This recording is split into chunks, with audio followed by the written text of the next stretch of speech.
Bunk મારવા માટે તમે શું કહેતા હોય ફેકલ્ટી? કાંઈ કહેતા જ નથી, નીકળી જાય. સાયન્સ લેવાય, કોમર્સ લેવાય કે આર્ટ્સ, શું લેવાય? હું તો કહું 10 સુધી જ ભણાય, ખોટી બાકાજીકી ન કરાય. બાયોડેટામાં ભાઈ MBA લખેલું હોય ને તો છોકરી કોક આપે, એટલે હું MBA કરવા આવ્યો હું. હવે રાજકોટમાં આવવાનું હોય? જ્યારે કોલેજમાં આવ્યા ત્યારે શું એક્સપેક્ટેશન હતી ને હવે શું છે? બધાએ વિચાર્યું હોય કે કોલેજમાં હું જઈશ ને તો મારી તો આમ કઈ હીરો જેવી એન્ટ્રી થાય, 3-4 છોકરીઓ આમ પાછળ ફરતી હશે, એવું કઈ થયું કે નહીં? પેલે એવું હતું કે એકદમ કરણ જોહરની ફિલ્મ જેવું આમ આવશું ને આપણા પર આમ એકદમ હવા આવશે, અત્યારે આવે જ છે પણ ઓલિયામાં કે સેન્ટર ઓફ અટ્રેક્શન બની જશે. આપણે આ મોટું એવું પેકેજ મળશે 2 કરોડનું. સ્કૂલમાં એવું કહેતા કે બંક મારસી બધા હારે બેસી, પણ બધું ઊંધું થાય છે. પણ રિયાલિટી એવી નથી, ભણવાનું જ હોય, સ્કૂલની જેમ જ ભણવાનું હોય. અને તમે રેગ્યુલર સ્ટુડન્ટ છો કે પછી બંક મારો છો?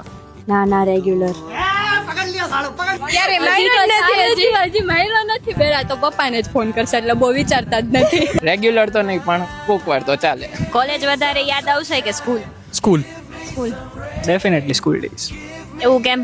મારા સ્કૂલનો જે ગ્રુપ હતો ને એ બહુ બેસ્ટ ગ્રુપ હતો. અને મજા આવતી કે બધા જૂના ફ્રેન્ડ્સ હતા, બધા 1 થી 12 ધોરણ સાથે હતા. કોલેજ વિશે એમ કહીશ કે જેટલો તમે કોલેજમાં છો તમે એન્જોય કરી લો તમારો ટાઈમ, મોજ મસ્તી કરો ને ભણવામાં થોડું ધ્યાન આપજો, કેટી ન લાવતા બસ.